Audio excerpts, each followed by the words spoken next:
I stopped trying to leave, not because I couldn't, because the idea of leaving began to feel wrong. The house no longer resisted me. It didn't need to.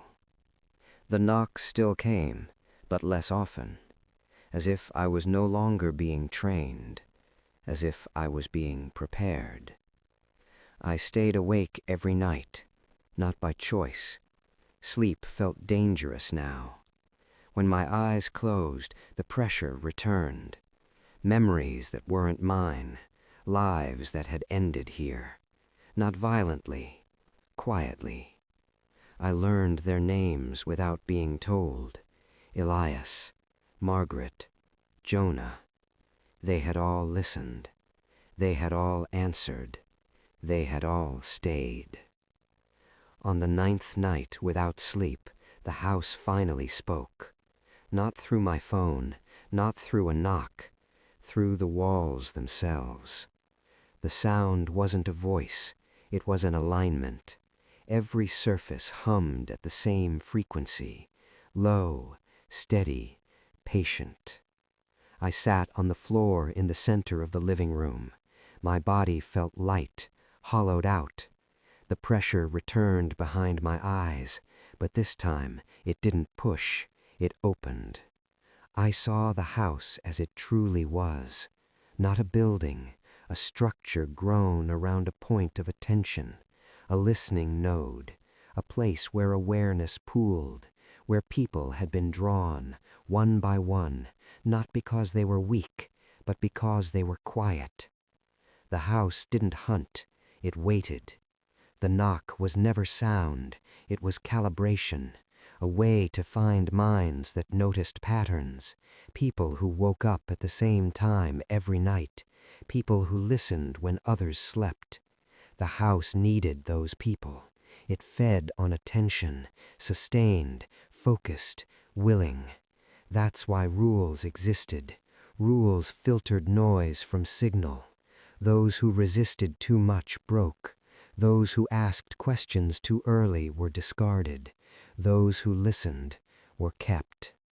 I felt hands on my shoulders, not physical, conceptual, like ideas holding me in place. You understand now, the house said, not aloud, inside the spaces where my thoughts used to echo. I nodded. I didn't trust my mouth anymore. The house showed me the last thing, what happened when listening was complete. Elias sat in the wall, not trapped, integrated, his outline faintly visible beneath the concrete, his eyes open, still watching. Margaret in the ceiling, spread thin, aware. Jonah everywhere, in the wiring, in the hum, in the pauses between sounds. They weren't dead, they were stable, anchors, listeners who never stopped listening. The house needed anchors, it needed continuity.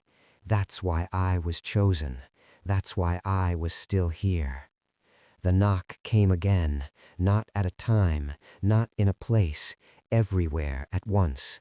I answered without speaking. The house shifted, rooms adjusted, walls thickened, something in the structure relaxed, satisfied. My phone vibrated for the first time in days. Final rule, you don't leave, you remain. I didn't feel fear, I felt completion.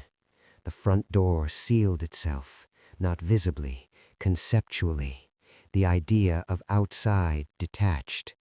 The house began to listen through me. Every sound, every vibration, every presence near the property. I was aware of footsteps that never reached the porch, of cars that slowed, then sped up, of people who almost knocked, almost. The house didn't need them yet. It had me. When morning came, light still entered the windows. The illusion remained. That was important. Houses like this survived by appearing empty, normal, waiting. I stood in the hallway and placed my hand against the wall where the storage room used to be.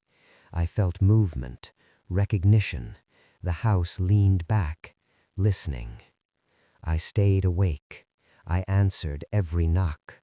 I stopped being afraid of the silence, because silence meant attention, and attention meant purpose. That night, as I stood in the center of the living room, the house whispered something new, something it had never said before. Soon, someone else will hear us. I smiled, not because I wanted them to come, but because I understood my role. I wouldn't stop them. I wouldn't warn them.